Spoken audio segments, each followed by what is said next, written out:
Voilà, bonjour à tous, c'est une joie d'être avec vous ce matin pour apporter la parole de notre Dieu.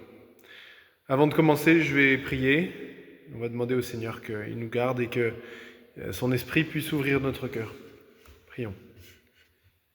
Seigneur, on a vraiment besoin de toi ce matin. On a besoin que tu viennes ouvrir nos oreilles.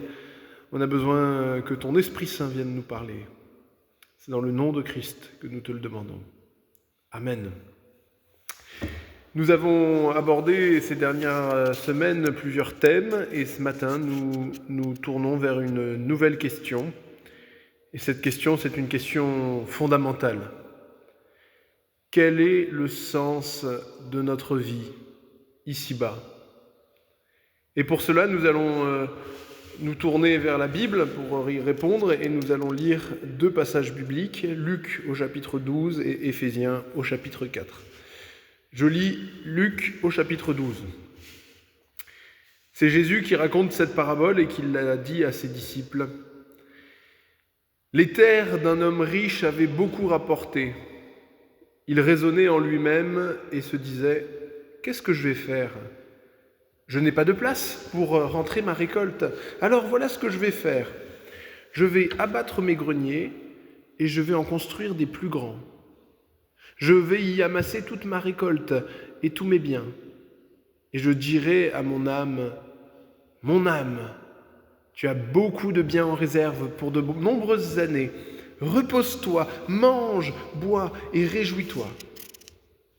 Mais Dieu lui dit, homme dépourvu de bon sens, cette nuit même ton âme te sera redemandée. Et ce que tu as préparé, pour qui cela sera-t-il ?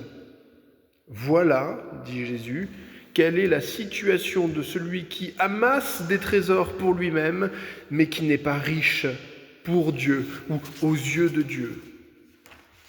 Nous lisons la deuxième lecture qui est écrite par l'apôtre Paul à l'église d'Éphèse. Il écrit ceci. « Voici donc ce que je vous dis. Je vous le déclare au nom du Seigneur. Vous ne devez plus vivre comme les païens, c'est-à-dire les incroyants, qui suivent leurs pensées vides de sens. Ils ont en effet l'intelligence obscurcie, ils sont étrangers à la vie que Dieu donne à cause de l'ignorance qui est en eux et qui provient de l'endurcissement de leur cœur. Ayant perdu tout sens moral, ils se sont livrés à l'inconduite pour se jeter avec frénésie dans toutes sortes de vices. Mais vous, ce n'est pas ainsi que vous avez appris Christ, puisqu'on vous a fait savoir ce qu'il est et ce qu'on vous a enseigné dans le cadre de votre union avec lui, ce qui est conforme à la vérité qui est en Jésus. Cela consiste à vous débarrasser de votre ancienne manière de vivre, celle de l'homme que vous étiez autrefois et qui se corrompait en suivant ses désirs trompeurs, afin maintenant d'être renouvelé quant à votre esprit et votre intelligence, à vous revêtir comme d'un homme nouveau qui est créé conformément à la pensée de Dieu, afin d'être juste et saint, conformément à la vérité. » Voilà jusque-là la lecture de la parole de Dieu. Alors, quel est le but de notre vie ? Quel est le sens de la vie ? Que faisons-nous ici-bas sur terre ? Pourquoi sommes-nous là ? C'est une question fondamentale, essentielle, que chaque être humain devrait se poser, parce que notre vie ici-bas sur terre est comptée. On ne vit pas éternellement. La vie est précieuse. On vit, mais pourquoi vit-on ? Quel est le sens de tout cela ? Quelle est la motivation qui devrait nous permettre de nous lever chaque matin, qui nous aiderait à faire des efforts et à persévérer dans l'adversité ou les épreuves ? Il faut un sens à sa vie pour cela.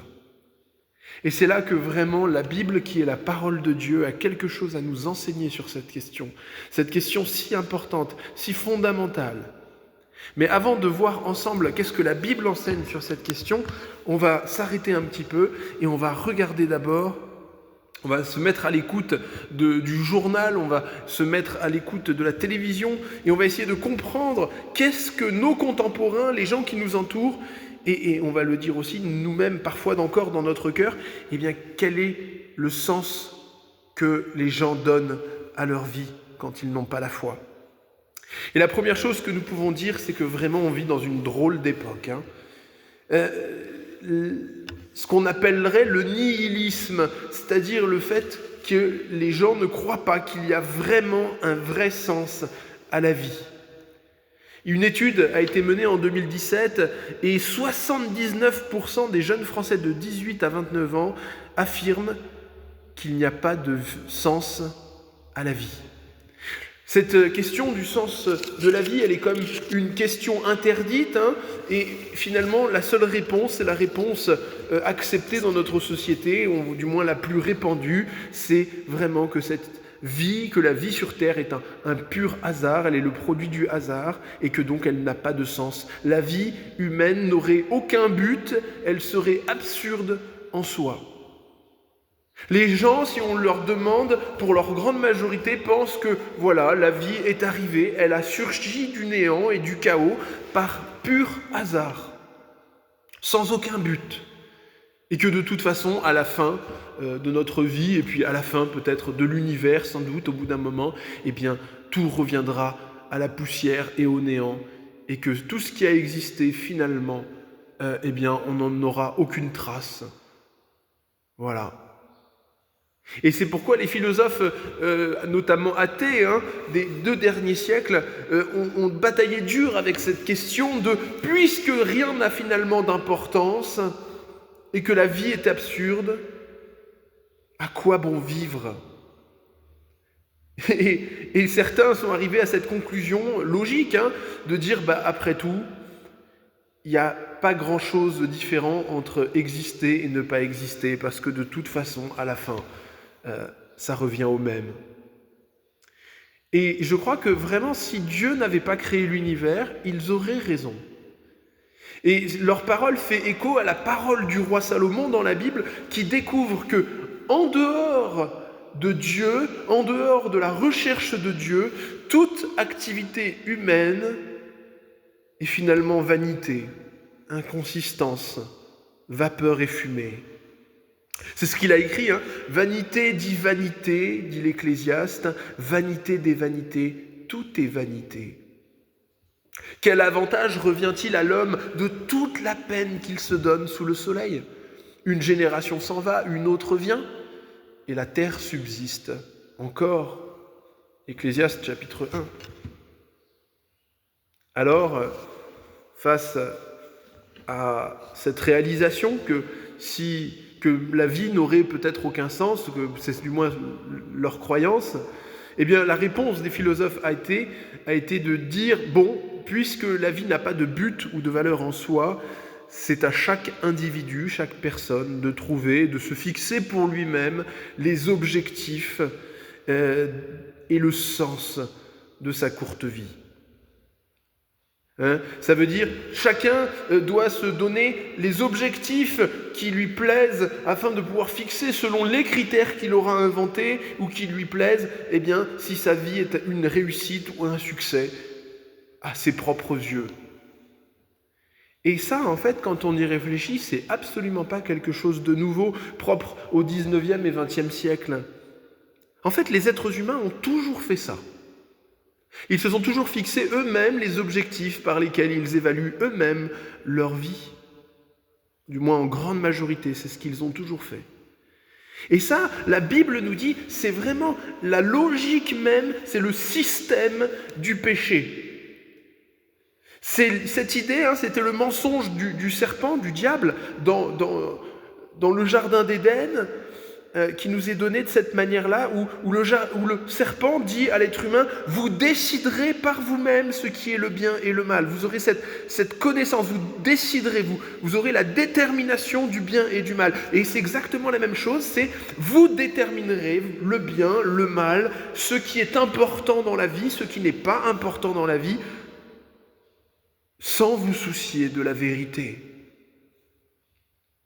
Et quand nous regardons nos contemporains, on s'aperçoit qu'on baigne dans un monde qui vit pour deux raisons principales. C'est-à-dire, ce qui motive les gens à se lever, à travailler, à faire des efforts, c'est deux raisons principales, deux sens principaux que les gens donnent à leur vie. Et ces raisons ne sont pas exclusives mutuellement, elles se complètent souvent, mais c'est, écoutez bien, c'est amasser les plaisirs, ce qu'on pourrait appeler l'hédonisme, et ou satisfaire son ambition personnelle et sa gloire personnelle. Et quand on voit ces deux raisons, eh bien, on comprend que c'est bien comme ça que le monde fonctionne, dans sa logique interne. Le monde, c'est ça. La première chose, c'est cette recherche constante du plaisir pour le plaisir. L'homme croit que par l'accumulation des plaisirs, il va trouver le bonheur. Et que c'est ce qui va réussir à combler sa vie. Et qu'une vraie vie, une bonne vie, c'est une vie qui est comblée de plaisir. L'homme ou la femme vivent ici-bas beaucoup pour la jouissance. Et pour ça, les gens sont prêts à travailler dur. Ils sont prêts à sacrifier parfois l'instant présent pour la perspective de plus de jouissance plus tard. Mais dans tous les cas, les gens focalisent leur esprit et leur énergie sur cela. Dans la vie de beaucoup de gens aujourd'hui dans notre société, c'est la seule chose qui compte et qui dirige tous les choix de vie. C'est une entière préoccupation pour des milliards d'êtres humains à ce jour. C'est compte tenu de notre situation, de ma situation, chacun se dit ça, comment je vais maximiser mon plaisir, assouvir mes désirs et mes appétits de toutes sortes. Il y a des milliards d'êtres humains dont la seule et principale motivation le matin en se levant, c'est quel sera mon prochain plaisir. Leur espérance se trouve dans le prochain repas, dans la prochaine beuverie entre amis, dans la prochaine relation sexuelle sans lendemain, dans la prochaine session de PlayStation, à la perspective des prochaines vacances à l'étranger. Et en dehors de cela, leur vie est totalement vide. Et c'est ce que nous a rappelé cette parabole de Jésus dans la parabole du riche qui construit des grands greniers, qui a ce projet, il fait du travail, il réfléchit, mais son seul but, c'est cela, on a lu, « Mon âme, tu as beaucoup de biens en réserve, et maintenant, repose-toi, mange, bois et réjouis-toi. » Et ça, voyez-vous, le drame, c'est que Dieu dit, tu n'es pas riche aux yeux de Dieu. Ta vie, que tu crois être un succès, n'est pas un succès, c'est un échec. Les gens vivent comme si le plaisir était la chose la plus importante de l'univers, la raison de l'existence même de la vie humaine. Et ça les coupe de Dieu.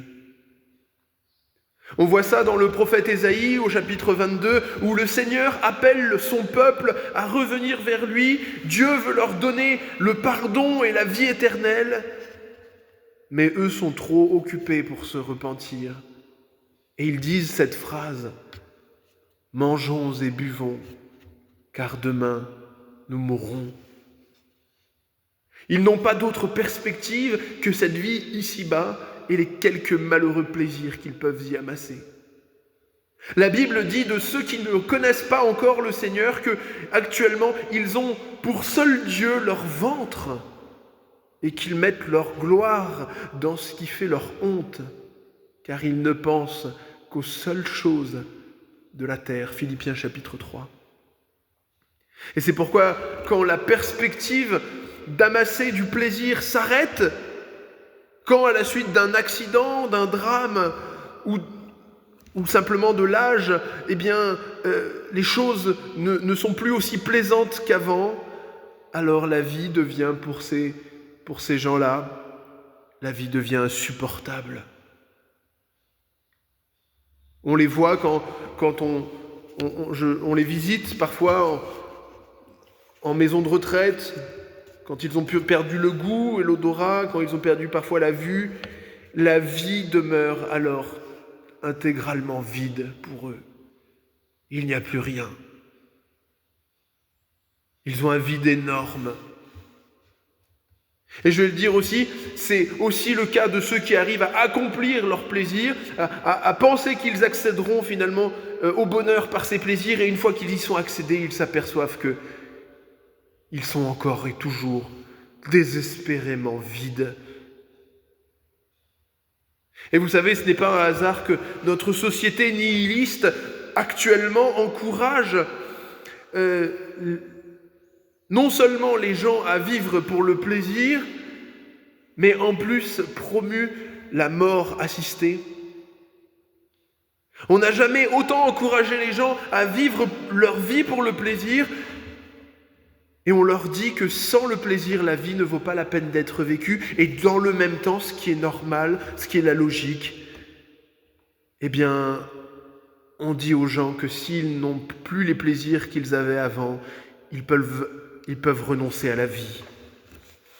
Et l'État et le gouvernement peuvent les aider pour ça. On n'a jamais eu autant de plaisirs, de toutes sortes, des plaisirs que les générations d'avant n'ont même pas connus, mais on n'a jamais eu autant de gens profondément malheureux. Mais il y a encore une autre forme de plaisir, et c'était la deuxième raison. C'est une forme de plaisir, oui, mais moins immédiate, encore plus subtile. C'est l'ambition. C'est le succès à travers le regard des autres. Et c'est ce que la Bible appelle la vaine gloire. Les êtres humains sont prêts à déployer une énergie considérable pour être bien vus des autres, pour être considérés, pour être reconnus, pour faire mieux que les autres. Et c'est vrai, et c'est triste, il y a des millions de gens, ceux parfois les plus en vue, dont l'objectif principal dans leur vie, c'est l'objectif qu'ils se sont fixés, c'est un objectif qu'ils se sont fixés par rapport aux autres. Ou pour paraître bien, parfois même à leurs propres yeux. Pour certains, ça sera « je veux être la plus belle ». Un autre dira « je veux être le plus savant ». Un autre « je veux être le plus musclé ». Les gens passeront leur vie à se poser des questions, à mettre leurs préoccupations dans des questions comme « comment faire pour devenir le meilleur tennisman ?» Comment est-ce que je peux réussir à avoir la plus belle voiture, à sortir avec la plus belle top modèle, à publier un livre qui permettra que tous reconnaissent mon intelligence et mon talent. Certains diront « je veux appartenir à la nation la plus puissante et la plus glorieuse ». D'autres « je veux être le plus grand propriétaire de terre de mon village ». Certains mèneront un combat parce qu'ils veulent que leurs enfants soient leur gloire, que leurs enfants réussissent le mieux dans la vie selon les critères des hommes, pour qu'on puisse dire qu'ils étaient de bons parents. Certains, ce sera dans le monde professionnel. Je veux être le meilleur boulanger, le meilleur électricien, le meilleur artiste. Et même parfois, je veux être le meilleur pasteur. Certains diront, je vais aller en Afrique, je vais faire de l'humanitaire. D'autres pensent, je vais conquérir le monde. Certains disent, je vais faire de la politique, je vais devenir président de la République. Et enfin, on dira du bien de moi, on me respectera. Ma soif de reconnaissance sera comblée, mon cœur ne sera plus vide. Mon nom sera connu, on dira partout de moi que je suis quelqu'un de bien. On reconnaîtra mes capacités, ma beauté, ma gloire, ma grandeur. Mais en fin de compte, tout cela ne mène à rien. Tout ça pour rien. Parce qu'à la fin, comme dit la parabole, on n'est pas riche pour Dieu. On n'a pas de valeur. Les objectifs de succès qu'on s'était fixés n'ont pas de valeur pour Dieu. Et comme dit l'apôtre Paul par le Saint-Esprit, on aura mis sa gloire dans ce qui faisait notre honte. Et vous savez, si les gens courent autant, quand on les voit, quand on regarde autour de nous, on voit que les gens courent après l'argent. L'avantage de l'argent, c'est que c'est une idole à double face. L'amour de l'argent, satisfait les idoles tant du plaisir que de l'ambition. C'est pratique, hein. On a une grosse maison bien confortable, c'est l'objectif de notre vie, et à la fois c'est plaisant et en même temps, ça me permet de gagner la reconnaissance des gens qui passent devant. Quel piège! Quel piège! Malheureusement, nous le savons aussi, il faut le comprendre, parfois la recherche d'ambition et de succès se livre dans l'espace religieux, dans la recherche non pas de Dieu mais de la religion. Et c'est ce que Jésus a pointé du doigt en sondant les cœurs de beaucoup de pharisiens. Vous savez, ces gens qui passaient pour les plus pieux dans la société hébreu. Et en fait, Jésus a vu qu'ils n'avaient en fait que soif de reconnaissance humaine. Que leur motivation, que ce qui les motivait à la piété apparente, c'était pour être bien vu des hommes. Jésus dit cela, Matthieu chapitre 23. Dans tout ce qu'ils font, ils agissent pour être vus des hommes. Ainsi, les petits coffrets à verser qu'ils portent pendant la prière sont plus grands que ceux des autres, les franges de leur manteau sont plus longues, ils aiment la première place dans les festins, les premiers sièges dans les synagogues, et ils aiment à être salués dans les places publiques et à être appelés par les hommes « Rabbi, Rabbi, Maître, Maître ». Et c'est pourquoi nous devons sonder nos motivations, même dans notre engagement pour le Seigneur, même dans... Oui, parce qu'il y a des zèles, il y a un zèle religieux qui peut exister, mais qui ne serait pas à la gloire de Dieu, mais à la gloire de l'homme qui pratique ce zèle. Il peut y avoir un grand amour extérieur, mais qui n'est en fait foncièrement qu'un grand amour de soi-même. Un amour pour être apprécié et bien vu des autres. Une pratique pour être intégrant d'un groupe. Mais pas pour être, mais juste pour paraître. Et je crois que malheureusement, c'est l'essence de toute pratique religieuse, quelque dénomination ou étiquette cela peut porter, toute pratique religieuse qui est coupée ou qui se pratique en dehors de l'Esprit de Dieu. Et je crois que c'est ce qui nous aide à comprendre pourquoi nous, les êtres humains, nous aimons tellement les pratiques religieuses bien visibles, les bonnes œuvres qui impressionnent les foules, et aussi parfois les interdits, les privations, les renoncements à des plaisirs simples de la vie que Dieu pourtant a bénis.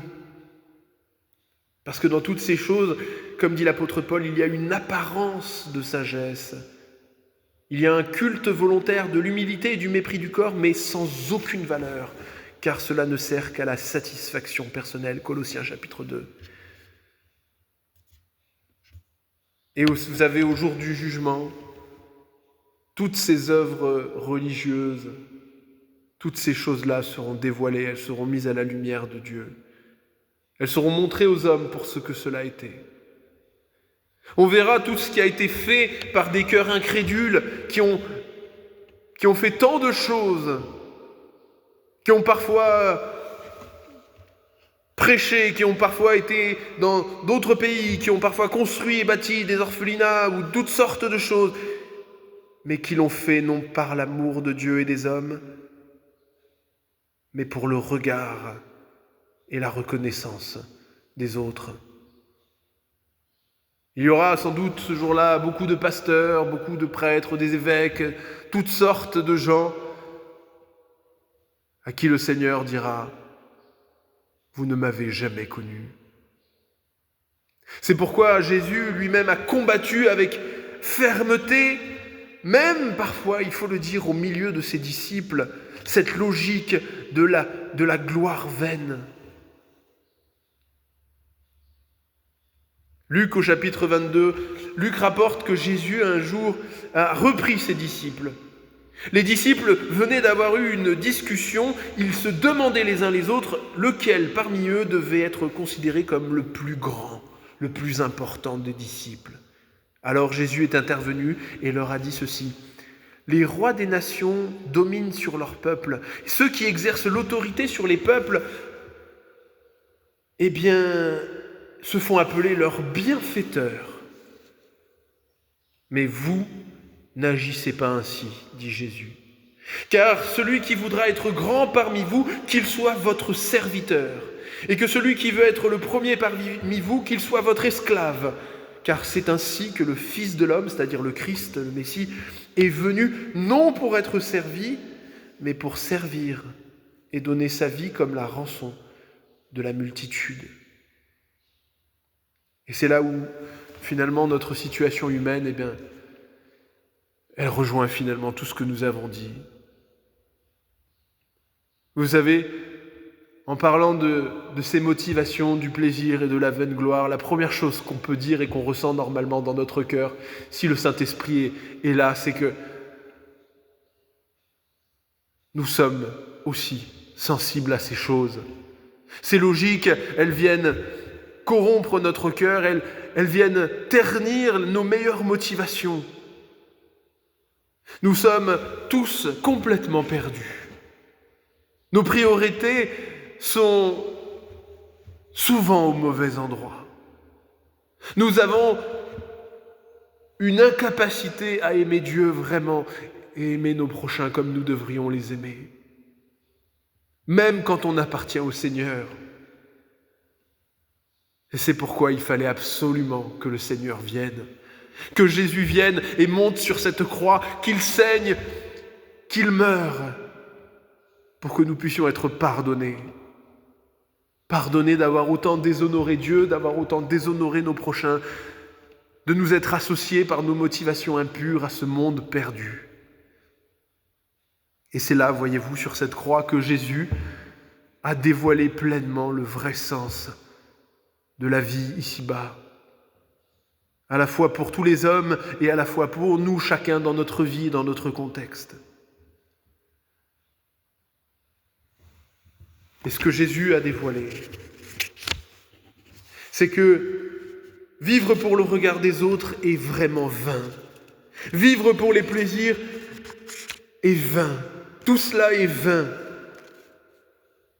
Et quand nous essayons de vivre dans ces choses, quand notre raison, notre motivation d'exister sur terre se trouve finalement qu'en nous-mêmes, nous resterons vides, intérieurement vides, malheureux. Mais si nous vivons pour Dieu, alors tout est différent. Et c'est ce que Jésus a fait. Vous savez, la Bible dit que Dieu nous a créés pour lui. Dieu nous a créés pour que nous soyons, et c'est ce qui est écrit dans le premier livre de la Bible, Dieu nous a créés pour que nous soyons son image. Il nous a créés à son image pour que nous le représentions dans ce monde physique. Autrement dit, pour sa gloire. Pour ce privilège extraordinaire, supérieur à tout ce que nous pouvons connaître, ce privilège de connaître Dieu et de porter son image dans ce monde. Et voyez, c'est cela le sens de la vie. C'est de refléter l'amour de Dieu dans notre vie. C'est de refléter la vérité de Dieu dans notre vie. C'est de refléter la fidélité de Dieu dans notre vie. De nous émerveiller au quotidien de qui Dieu est, de ce qu'il a fait. Et de mener notre vie en cherchant à lui être fidèle. Une vie qui vaut la peine d'être vécue, je vous le dis, c'est une vie où l'on vit premièrement et principalement pour Dieu. Et c'est là, en Jésus de Nazareth, que Dieu, dans son humanité, lorsqu'il a endossé cette humanité, nous a montré cet exemple parfait et absolu d'une vie pleine qui vaut la peine d'être vécue. Et Jésus a démontré que la vie humaine est faite non pour être gardée, non pour amasser toutes sortes de plaisirs ou de richesses, mais elle est faite pour être donnée à Dieu et donnée pour le bien des autres.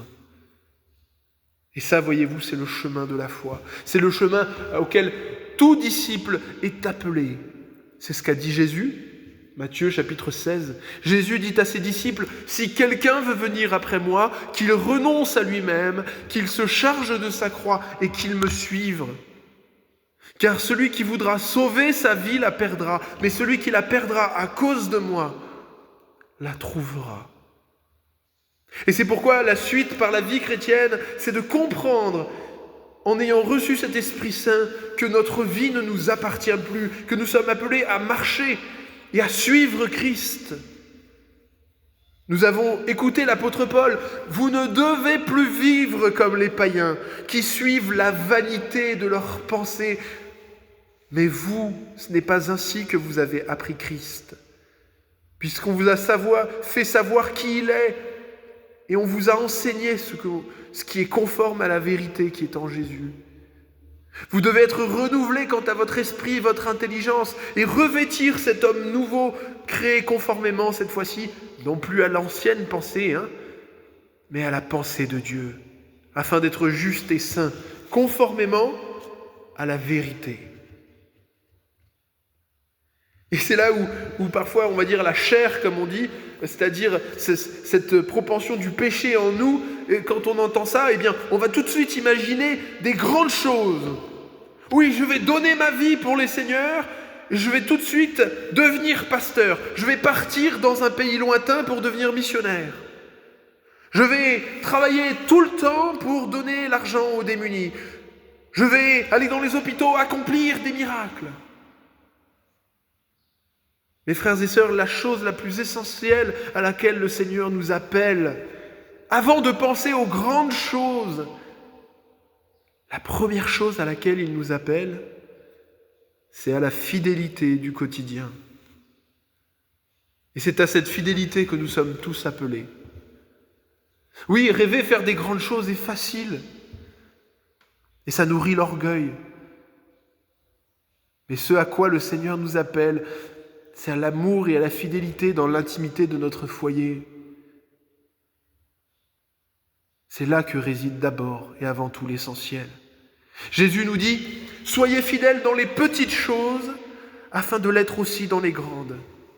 Car si vous n'êtes pas fidèles dans les petites choses, comment Dieu vous confiera-t-il les grandes ?» Luc chapitre 16. On est appelé à donner notre temps, notre énergie, à nos proches, à nos prochains, à notre frère, à notre sœur spirituelle, à nos voisins, au Seigneur. Et c'est là, paradoxalement, que justement, c'est quand on renonce à centrer notre vie sur la recherche du plaisir et du bonheur et du succès pour eux-mêmes, que alors on trouve la paix, un bonheur et une plénitude de vie supérieure à tout ce qu'on avait connu avant. Et ce bonheur, cette paix, elle traverse même les épreuves et elle dure jusque dans la vie éternelle. C'est ce que Jésus avait dit quand il avait dit « Cherchez premièrement le royaume de Dieu et sa justice, et toutes ces choses vous seront données par-dessus. » C'est alors qu'on connaît ce plaisir intense, cette joie, lorsqu'on est utilisé par Dieu à travers les appels, les dons et les vocations qu'il nous a confiés. Parce que vous savez, le Seigneur nous a donné à chacun des talents et des choses. Et on est même appelé, vous savez, à reconnaître dans les plaisirs de la vie, et on en a des plaisirs, eh bien à reconnaître la grandeur et l'amour de Dieu. Et ça multiplie notre joie. C'est l'un des plus grands mensonges du diable de faire croire que les chrétiens n'ont pas de plaisir, que Dieu serait contre le plaisir. Mais c'est faux, nous le savons, c'est Dieu le créateur du plaisir. Et il l'a créé pour notre bien. Et Dieu même se réjouit lorsque nous nous réjouissons du plaisir que nous avons et que nous reconnaissons dans ce plaisir que c'est un cadeau, que c'est lui qu'il nous fait. Va, mange avec joie ton pain, bois gaiement ton vin, jouis de la vie avec la femme que tu aimes, car Dieu prend plaisir à ce que tu fais. Ecclésiaste chapitre 9. Et l'apôtre Paul dit, ainsi donc, quoi que vous mangiez, quoi que vous buviez, quoi que vous fassiez, faites tout pour la gloire de Dieu. Le chrétien a donc une façon de manger, de boire extérieurement semblable à celui qui ne croit pas, mais même quand il mange et quand il boit, même lorsqu'il joue à des jeux de société, même lorsqu'il fait une promenade en forêt, lorsqu'il sort dans la nature, lorsqu'il part en vacances, Dieu est glorifié. Dieu est glorifié parce que le chrétien, lorsqu'il vit ces choses, il regarde, il vit, il savoure et il dit à Dieu, « Mais Seigneur, que tu es bon, que tu es grand, qu'ai-je que tu ne m'as pas donné ?» Tout devient témoignage de l'amour, de la fidélité, de la bonté, de la grandeur de Dieu.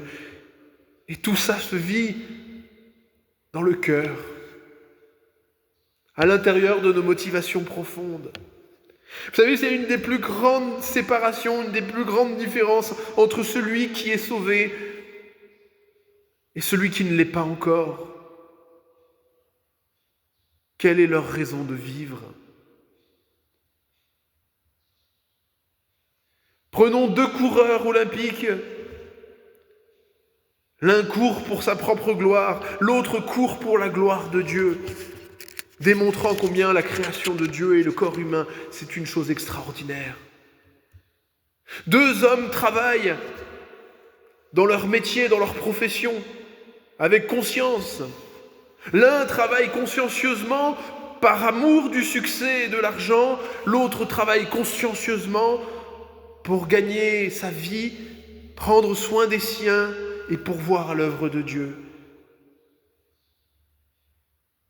Et il en est de même de tous les talents et de toutes les choses que Dieu nous a données. On peut penser à Bach, ce grand compositeur, cet homme d'une profonde humilité.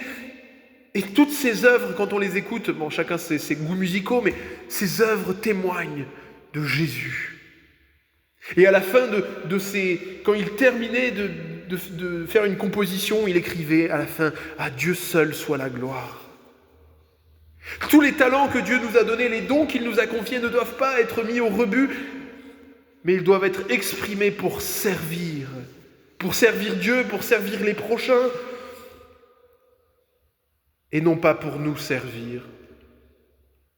Et c'est le sens de notre vie que de servir le Seigneur et de servir les gens qu'il nous a confiés.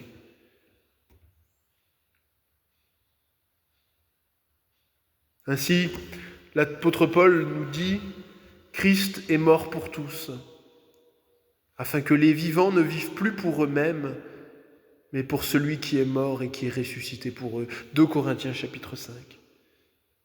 Ainsi donc, puisque nous avons reçu le Saint-Esprit et qu'il a habité dans notre cœur, nous ne vivons plus pour nous-mêmes, nous sommes appelés à nous détacher totalement de notre ancienne façon de concevoir notre vie et à vivre principalement pour le Seigneur. Non plus en recherchant ce qui est vain, mais en cherchant d'abord ce qui a vraiment de la valeur aux yeux de Dieu, ce qui subsiste éternellement. Petit à petit, nous serons amenés de plus en plus à manifester par notre vie, par nos choix, qu'est-ce qui dans ce monde a vraiment de la valeur. Et nous remettons au Seigneur notre vie, qu'il s'en serve pour sa gloire, pour le service de nos frères et de nos sœurs et de nos prochains. Et je veux conclure juste avec cette parole de l'apôtre Paul en Romains chapitre 12. Je vous encourage donc, frères et sœurs, par les compassions de Dieu, à offrir votre corps, c'est-à-dire votre vie, comme un sacrifice vivant, saint et agréable à Dieu. Ce sera de votre part un culte, une adoration raisonnable. Ne vous conformez pas au monde actuel, mais soyez transformés par le renouvellement de l'intelligence afin de discerner quelle est la volonté de Dieu, ce qui lui est bon, agréable et parfait. Vivez en plein accord les uns avec les autres, n'aspirez pas à ce qui est élevé, mais laissez-vous attirer par ce qui est humble et ne vous prenez pas pour des sages. Et nous concluons maintenant par la prière. Seigneur, combien nous avons besoin de toi, combien nous avons besoin de ton esprit, Merci pour ta parole, Seigneur, qui est plus tranchante qu'une épée et qui met à jour nos motivations et notre besoin de pardon. Oh Seigneur, apprends-nous et viens renouveler notre intelligence, Seigneur, pour que nous vivions pour toi. Viens purifier nos motivations. Viens, Seigneur, nous donner de vivre dans un bonheur plus grand encore, en trouvant en toi notre plaisir et notre joie. Merci pour tous tes dons, pour les plaisirs du quotidien que nous recevons de ta main. À travers eux, c'est toi que nous voulons trouver et chercher. Merci Seigneur, sois béni pour la vie que tu nous as donnée, parce qu'elle a du sens, et que notre vie ici-bas est pour quelque chose, pour servir et non pas nous servir. Gloire à toi Seigneur. Amen.